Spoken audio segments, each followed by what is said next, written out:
Good morning, it's Jonathan Barrett with the On The Go morning report for 3rd of June. The current time is 7:47. What a night, once again. A lot of volatility in the commodity markets, there's no doubt about it. You can see the chart that I've got on there at the moment for oil. Sort of had a huge move down to that 98.70 before bouncing back. So there's a lot happening out there, and obviously the main key tonight will be the unemployment rate out of the States. The key there is obviously, is the US economy performing? Is it not? And I think that this is the litmus test for it. I guess we got a little bit of relief from Europe, obviously on the back of what Germany's done with Greece. So I think that in itself is quite important.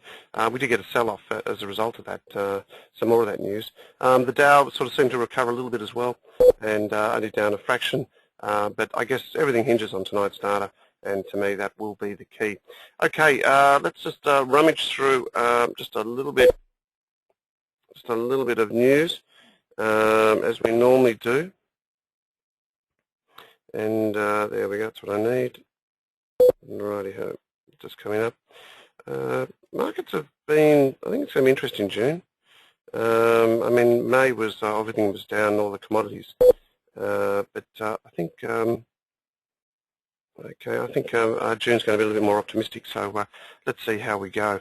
I know there's a lot out there, a lot of people actually saying a little bit of doom and gloom, and I think that's fair enough. But I think I've got to be a little bit more positive, and we've just got to be guided by the breaks that we see in some of these markets. Okay, the Dow was down 41 points, the S&P was down 1.6, the Nasdaq was down 4.12. Top 50 was down 45, FTSE was down 80, and the CAC was down 74, the DAX was down 143. Local market pretty much unchanged, down to 4,604. So that to me, I think is pretty cool. But I think a lot of the systems are starting to go negative again. So I think we're really going to have to really see some of the charts for, I think, a little bit of relief. And so let's see what happens on that front. Okay, as we normally do, let's have a look at the US dollar, and then we'll slowly run through the commodities and what we feel can occur. US dollar 74.35, and there's the chart at the moment, just coming up. It's a bit slow this morning on the internet, don't know why. That weak trend sort of continued, but you will notice that even at the weak US dollar that we've seen, that you can actually see that some of those commodities did not behave in accordance to that weak dollar. And I can just look at crude oil. Crude oil was up, dollar down. Gold was up, so gold was down, and of course dollar was down. So that's a little bit of inverse relationship which I've taken from the market, and I think that's quite an interesting juncture at the moment. Okay, that's the dollar index there, and you just have a quick look at that crude chart, 100.86. It has been exceptionally volatile, there's no doubt about it. And yeah, we've still got a position in crude, and I guess if it breaks below this area here, I'm out. Can trade back down to 95, but at the moment I think we're in between that range, between there and to the top side there at 103 the other day.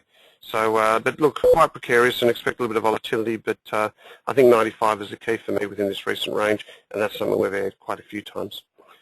Copper, just up a fraction after the close, but you can see it's exceptionally volatile, and there's no two ways about it. And that volatility, there you are, we had a trip down to 402, 403 before regaining some strength. And yeah, I think we're capturing the range there about 420 through to about 380, and I would not be surprised just to see some more volatility, but moving sideways. Gold's a bit of a key there, obviously under pressure, and the volatility saw it down to 1520 last night, so I think a lot of people might have been churned a little bit about what happened there. You know, I think that the volatility, it just tells me that these are the ranges for tonight, and I think the market is factoring a bad figure. But let's see how that unfolds. Little Aussie battler on the currencies, 106.69, holding not too bad, but I think a lot of us are thinking that you can go under a little bit more pressure given where we're at and the fact that things aren't moving as good as what we'd expect. There you are there. I had a trip at 106, and obviously a break through those areas, down she comes. All right, so that's the currencies, a couple of the commodities. Let's have a look at the SPY. Yeah, GDP this week wasn't that flash. I think people are starting to say there's a little more sentiment changing out there. So if there's that sentiment changing, then we could probably expect some a little bit more negativity coming to the market for that currency. Sorry, for the equity market. But you've got to be encouraged by still a bit of a bounce here. And it's probably best to have a look at it on a daily chart. And you can see that it's perhaps right at this precipice. And it's going to take some time, I think, to get through it. So I actually feel that that this is the lower end of the ranges, 4,600. And that's something we've talked about in our morning briefs, that we are getting close to the range. And if you're believing in a readjustment of asset prices of 10%,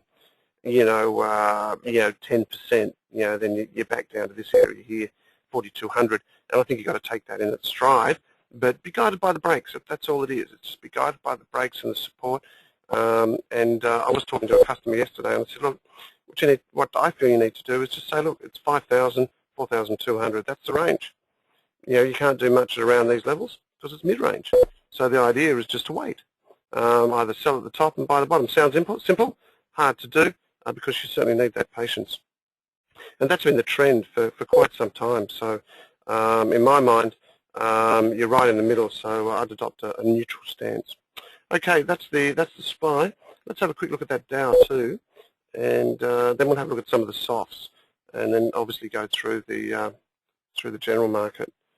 And also, I'll show you natty gas because that broke out to the top side.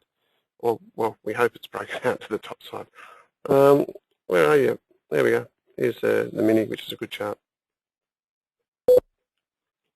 Okay, that's just coming up now. It's all a bit slow because we've got a little bit of an internet issue down here in Sydney at the moment. I still can't work it out.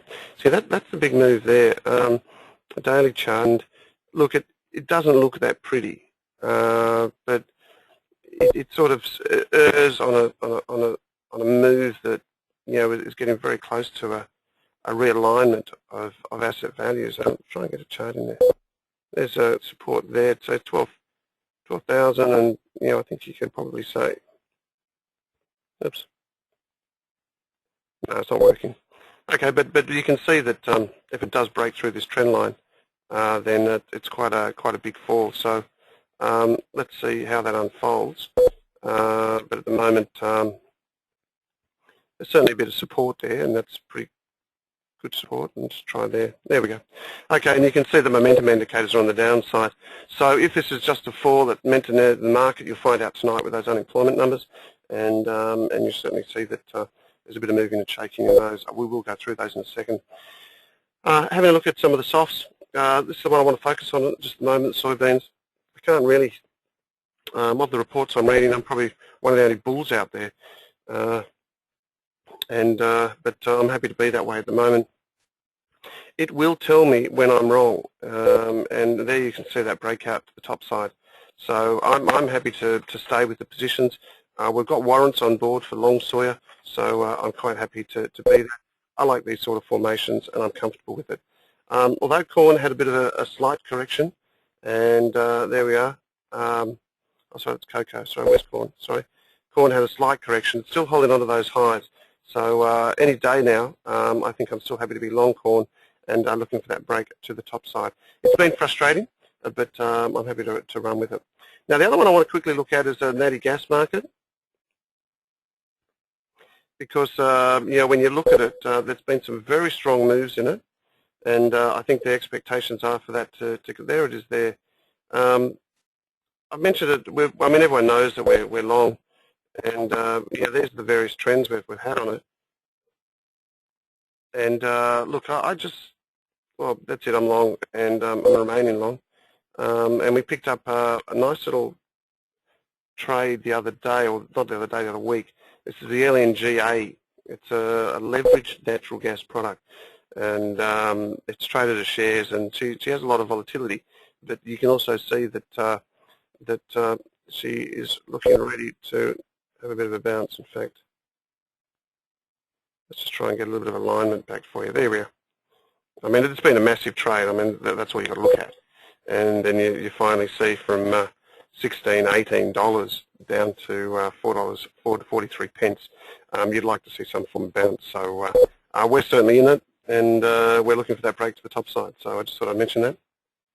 Righty-ho. So the most important thing, economic calendar coming out tonight. That's the non-farm payrolls. This is the big ticket item for the week. There's no doubt about it. There we have there. Change in non-farm payrolls up 195,000. The data this week is suggesting that it's not going to be as positive what people expect. We are actually factoring in a negative number. When you look at the non-farm payrolls up 195, private payrolls up 220, that API data out of the beginning week was not encouraging towards that, so we are expecting a negative number.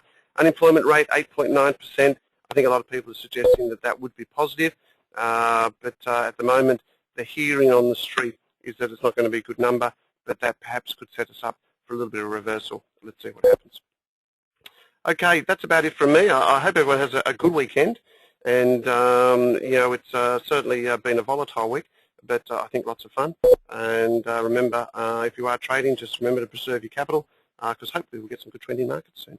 That's it from me. Have a great weekend, and we'll talk to you later.